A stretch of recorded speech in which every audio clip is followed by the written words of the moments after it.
బనకచెర్లపై TDP ఉడుంపట్టు. మరోవైపు పెరుగుతోంది ఆల్మట్టి ఎత్తు. అటు కృష్ణా ఇటు గోదావరి రెండు నదులపైన వివాదాలు కొనసాగుతూనే ఉన్నాయి. ఈ అంశంలో తెలుగు రాష్ట్రాలు ఎవరి దారి వారిది అన్నట్టుగా వ్యవహరిస్తున్నాయి. బనకచెర్లతో రాయలసీమలో కరువు లేకుండా చేసే విషయంలో తగ్గేదేలే అంటున్నారు చంద్రబాబు. కర్ణాటకలో ఆల్మట్టి ఎత్తు పెంచేందుకు జరుగుతున్న ప్రయత్నాలతో కృష్ణా పరివాహక ప్రాంతం ఎడారిగా మారుతుందని తెలంగాణ విపక్ష నేతలు చెబుతుంటే ఈ అంశంపై ఆందోళన అవసరం లేదంటోంది కాంగ్రెస్. పోలవరం ద్వారా గోదావరి నీటిని బనకచెర్ల ద్వారా రాయలసీమకు తీసుకెళ్తే కరువును శాశ్వతంగా నిర్మూలించవచ్చన్నారు ఏపీ సీఎం చంద్రబాబు. దీనిపై కేంద్రం కూడా సానుకూలంగా ఉందన్నారు. గోదావరి ద్వారా కొన్ని వేల టీఎంసీల నీరు సముద్రంలోకి వెళ్తోందని మరోసారి గుర్తు చేశారు. గోదావరి నుంచి పోలవరం నుంచి బనకచెర్లకు తీసుకుపోతే బ్రహ్మాండంగా రాయలసీమ సస్యశ్యామలం అవుతుంది. వర్షాలు పడినప్పుడు నీళ్లు వస్తాయి. కరువు రోజుల్లో కూడా ఎక్కడ కూడా నీటి ఎద్దడి లేకుండా చేయాలనే ఉద్దేశంతో నేను ఆ ప్రపోజల్స్ పెట్టాను. కేంద్రం కూడా ఆ రోజు ఒప్పుకున్నారు.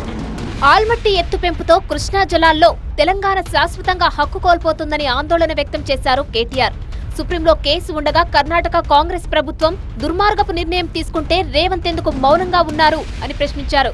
70,000 కోట్ల రూపాయలు కేవలం ఒక భూసేకరణ కోసమే కర్ణాటక ప్రభుత్వం మరి ఆల్మట్టి డ్యామ్ ఎత్తు పెంచడానికి నిర్ణయం తీసుకొని 70,000 కోట్ల రూపాయలు ఏదైతే కేటాయించిందో దీనివల్ల శాశ్వతంగా తెలంగాణలో ఒక చుక్క కృష్ణా నీళ్లు కూడా మనకు అందకుండా పోతుంది. ఇవాళ కర్ణాటకలో ఉన్నది కాంగ్రెస్ ప్రభుత్వం, తెలంగాణలో ఉన్నది కాంగ్రెస్ ప్రభుత్వం. కానీ ఇప్పటి వరకు మన తెలంగాణ ప్రభుత్వానికి కనీసం సోయి కూడా లేదు, ఆలోచన కూడా లేదు.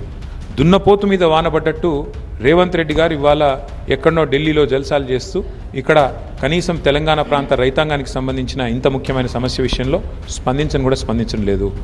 ఓవైపు కృష్ణా, మరోవైపు గోదావరిలో నీళ్లను తరలించేందుకు కుట్రలు జరుగుతుంటే సీఎం రేవంత్ చూస్తూ ఊరుకుంటున్నారని ఎమ్మెల్సీ కవిత విమర్శించారు. ఈ అంశంలో తాము పోరాటం చేస్తామన్నారు.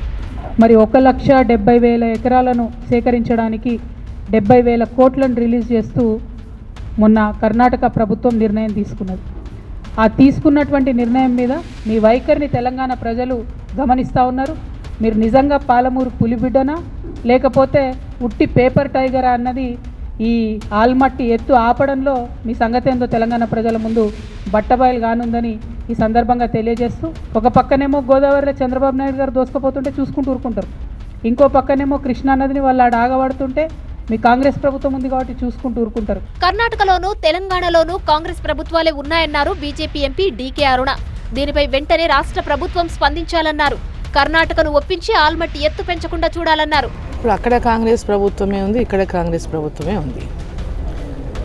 గతంలో కూడా ఇది కాంగ్రెస్ ప్రభుత్వం ఉన్నప్పుడు ఈ అంశం అప్పుడు కూడా వచ్చింది ఆల్మట్టి డ్యామ్ గురించి.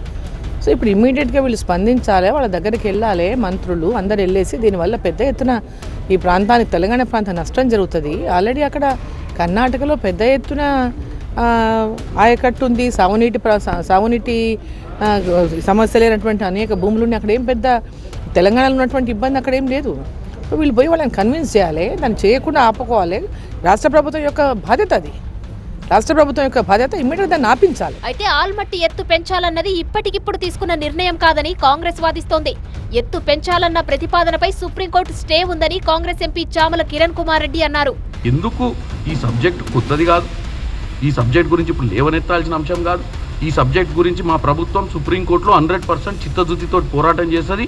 ఎట్టి పరిస్థితుల్లో సుప్రీంకోర్టు కూడా ఒప్పుకున్నంత కాలం ఆల్మట్టిలో వాళ్ళు డ్యామ్ పెంచుకోవడానికి కూడా అవకాశం లేదు ఎత్తు, ఎందుకంటే సుప్రీంకోర్టులో పెండింగ్ మ్యాటర్.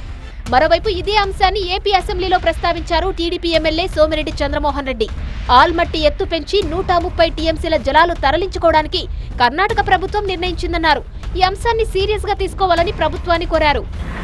ఈ కర్ణాటక ప్రభుత్వం ఆల్మట్టి డ్యామ్ 519 నుంచి 524 అడుగులు ఎత్తు పెంచేదానికి, దాని ద్వారా ఒక 130 టీఎంసీ వాళ్ళు డైవర్ట్ చేసుకునేదానికి 1,33,000 ఎకరాల భూసేకరణ చేయాలని 70,000 కోట్లు ఖర్చు పెట్టాలని వాళ్ళు 3 days బ్యాక్ క్యాబినెట్లో డెసిషన్ కూడా తీసుకోవటం జరిగింది. అధ్యక్ష, కృష్ణా జలాలు ఆంధ్రప్రదేశ్లో దాని మీద ఆధారపడి ఉండే రైతులు, ప్రజలు, వీళ్ళ భవిష్యత్తు ఏంటి అని అనేది దాన్ని సీరియస్గా తీసుకోవాల్సిన అవసరం అయితే ఉందని చెప్పేసి నేను మంత్రి గారి దృష్టికి తెస్తున్నాను అధ్యక్ష. ఇప్పటి వరకు గోదావరి జలాల విషయంలో ఏపీ తెలంగాణ మధ్య బనకచెర్ల వివాదం నడుస్తుండగా ఇప్పుడు 2 తెలుగు రాష్ట్రాలకు షాక్ ఇచ్చేలా కర్ణాటక ప్రభుత్వం ఆల్మట్టి ఎత్తు పెంచేందుకు సిద్ధపడడం కీలకంగా మారింది. మరి ఈ అంశంపై 2 తెలుగు రాష్ట్రాలు ఒక్కటిగా ముందుకు సాగేందుకు ముందుకొస్తాయా, లేక ఎవరికి వారే అన్నట్టుగా తమ నీటి పంచాయతీలపై పోరాటం కొనసాగిస్తాయా అన్నది చూడాలి.